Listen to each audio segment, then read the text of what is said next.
327장 찬송하겠습니다. 327장.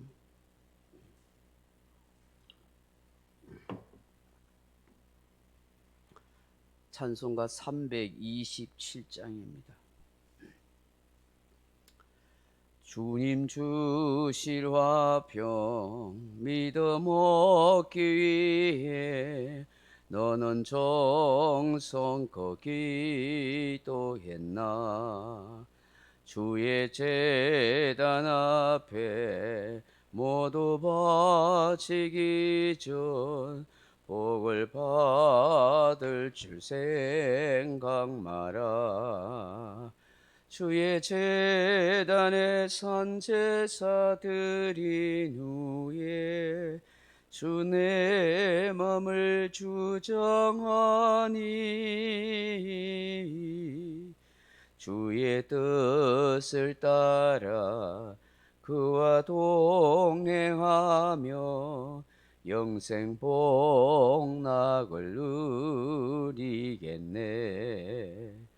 주의 밝은 빛에 항상 활동하며 선한 사업을 힘쓰겠나.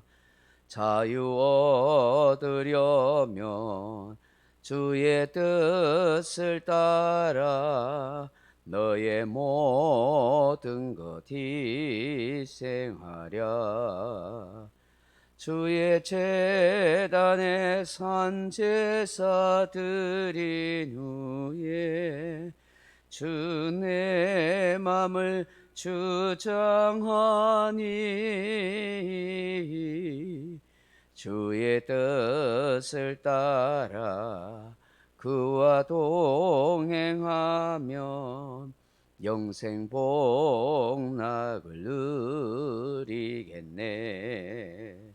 주의 제단 앞에 모두 바친 후에 주와 온전히 사귀겠네. 주님 주신 기쁨 또한 그의 사랑 어찌 말로 다 형용하랴. 주의 제단에 선제사 드린 후에 주 내 맘을 주장하니 주의 뜻을 따라 그와 동행하면 영생 복락을 누리겠네. 아멘. 하나님 말씀은 마가복음 6장 30절로 32절 말씀을 같이 읽겠습니다. 마가복음 6장 30절에서 32절 말씀입니다. 사도들이 예수께 모여 자기들이 행한 것과 가르친 것을 낱낱이 고하니 이르시되 너희는 따로 한적한 곳에 가서 잠깐 쉬어라 하시니 이는 오고 가는 사람이 많아 음식 먹을 겨를도 없음이라. 이에 배를 타고 따로 한적한 곳에 갈새. 아멘. 사랑하는 성도 여러분, 예수님께서 삶의 현장으로 제자들을 전도 훈련을 보내셨습니다. 흩어져서 복음을 전하고 병자들을 고치며 귀신을 내쫓았던 제자들이 이제 예수님께로 다시 돌아옵니다. 그동안 그들이 행한 것과 가르친 것을 낱낱이 보고하였습니다. 아마도 제자들은 신이 나서 여러 가지 일어난 사건들이나 행한 일들을 이야기했을 것입니다. 물론 여러 가지 애로사항도 있었고 힘든 일도 있었을 것입니다. 그럼에도 불구하고 주님께서 주신 권능으로 병자들을 고치신 일, 수많은 귀신들을 내쫓은 일, 회개의 복음을 전하고 가르친 일을 아주 신나하면서 이야기했을 것입니다. 예수님은 이 제자들이 행하였던 일과 일어났던 모든 사건들을 들으면서 아마 흐뭇해하면서 기뻐했을 것입니다. 그런데 달리는 말에 채찍을 가하라고 물 들어올 때 노를 저어라 하는 말처럼 지금 한창 전도가 되어지고 놀라운 역사를 경험하니 다시 삶의 현장으로 가라, 그렇게 하지 않습니다. 더 열심히 일하라, 더 훈련을 받자라고 그렇게 말씀하지도 않습니다. 무슨 말씀을 하십니까? 31절에 보시면 이르시되 너희는 따로 한적한 곳에 가서 잠깐 쉬어라, 그렇게 말씀하십니다. 따로 한적한 곳에 가라는 것입니다. 거기 가서 쉬라는 것입니다. 사람이 없는 곳에, 사람이 잘 찾지 않는 장소에 가서 잠깐 쉬라고 하시는 것입니다. 그동안 수고하고 애를 썼으니 휴식 시간, 재충전의 시간을 가지라 하는 것이죠. 오늘 본문에 보시면 오고 가는 사람이 많아서 음식 먹을 겨를도 없을 정도로 바빴다 하는 것을 알게 되는 것입니다. 오늘 우리는 예수님의 말씀을 통해서 몇 가지 생각하게 됩니다. 그 첫째는 우리는, 인간은 쉼이 필요한 인생이라 하는 것입니다. 열심히 바쁘게 살아가는 것이 현대인의 삶입니다. 우리의 환경이 또 그래 해야만 살아갈 수 있습니다. 물론 열심히 일하고 바쁘게 살아가는 것 중요합니다만은 때로는 우리는 휴식이 필요한 인생이라는 것입니다. 6일 동안 일하고 7일째 날 안식일을 주신 것도 하나님께서 인간으로 하여금 휴식이, 쉼이 필요한 인생이라는 사실을 알았기 때문입니다. 더 나아가서 영원한 천국에 대한 안식일을 사모하도록 하기 위함이었습니다. 여름이든지 겨울이든지 사람들이 휴가를 가지게 되는 것도 쉼이 필요한 존재라는 것을 알게 하는 것입니다. 재충전을 통하여 더 열심히 일하고 나아갈 수가 있기 때문입니다.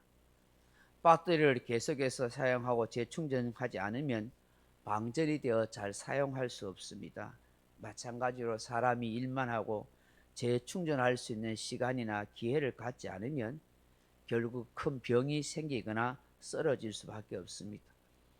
우리 예수님도 그동안 전도 훈련을 한 제자들에게 식사조차도 할 수 없는 지금 이 상황에 따로 한적한 곳에 가서 쉬도록 그렇게 하신 것입니다. 재충전의 시간을 가지라. 쉼을 통해서 또 힘을 다시 가질 수 있도록 그렇게 하셨다 하는 것입니다. 두 번째, 한적한 곳에 가서 따로 쉬으라고 하신 것을 통해 우리가 뭘 깨닫게 됩니까?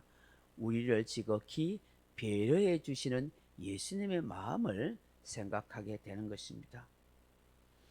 지금은 많이 달라졌다고 하지만 또 젊은 세대는 좀 다르다고 하지만 대체적으로 기성세대는, 우리 한국 사람들은 아직 쉬는 것에 대해서 익숙하지 않다고 합니다. 특히 앞만 보고 달려온 사람들, 쉴 틈 없이 일하며 사신 분들 중에서는 쉬는 것이 아무것도 하지 않는 게으른 사람처럼 느낀다고 합니다. 심지어 무능하거나 죄 짓는 것처럼 그렇게 생각하는 사람도 있습니다.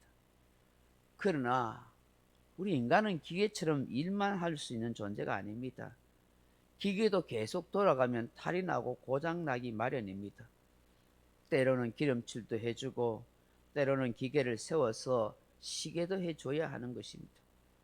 마찬가지로 사람도 쉼이 필요한 것입니다. 이것을 아셨던 예수님께서 제자들을 배려해서 잠깐 쉬라고 그렇게 하신 것입니다. 그것도 따로 한적한 곳에 가서 말입니다. 배를 타고 제자들이 사람들이 잘 오지 않는 곳으로 그렇게 가서 쉬도록 하신 것입니다. 만약 예수님께서 지금 사람들이 엄청 찾아오는 거 보이지, 지금 내가 혼자 다 할 수 없으니까 너희들 좀 도와서 일해라, 내가 얼마나 힘들 줄 아니, 막 그렇게 하면서 같이 일하자고 했었으면 아마 제자들이 좀 불평했을 수도 있을 것입니다. 또 예수님께서 쉬라고 하시면서도 따로 한적한 곳에 멀리 보내지 아니하고 예수님 곁에 사람들이 많이 몰려와 있을 때에 예수님 곁에서 저쪽에 가서 좀 누워 쉬고 있으라 하면 예수님이 수고하시는 걸 보고 어떻게 제자들이 마음 편히 앉아서 또 누워서 쉴 수가 있겠습니까?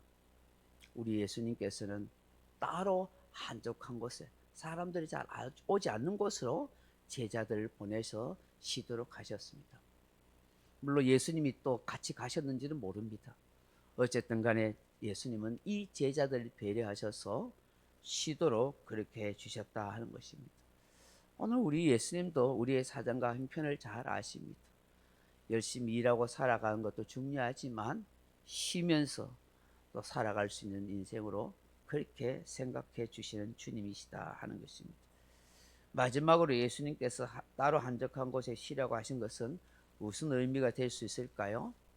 쉼은 우리의 육체뿐만 아니라 영혼에도 유익하다 하는 것입니다. 사람은 육체만 존재하지 않습니다. 영혼이 존재합니다. 좀 세분해서 엄격하게 구분한다면 육체와 정서라고도 하는 마음 혹은 혼이라고 하고 그리고 영이 있습니다. 쉼이 모든 것을 좋게 만듭니다. 육체가 피곤하면 잠을 자거나 또한 하던 일을 멈추고 쉬면 회복이 되고 재충전이 될 수 있습니다. 또한 쉼은 마음의 정화나 감정이 회복될 수 있는 시간도 가질 수 있습니다. 여러 가지 스트레스 받았던 것들부터 쉬게 되면은 불안이나 걱정이나 두려움에서 벗어날 수도 있고 스트레스를 벗어날 수도 또한 있다 하는 것입니다. 더 나아가서 영적으로 굉장히 유익하게 됩니다. 쉼을 통해서 하나님과의 관계를 되돌아보게 되고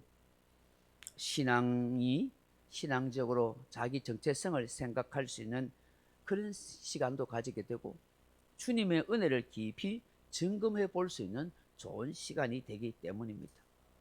그러므로 영적 건강을 위해서는 쉼이 필요한 것입니다.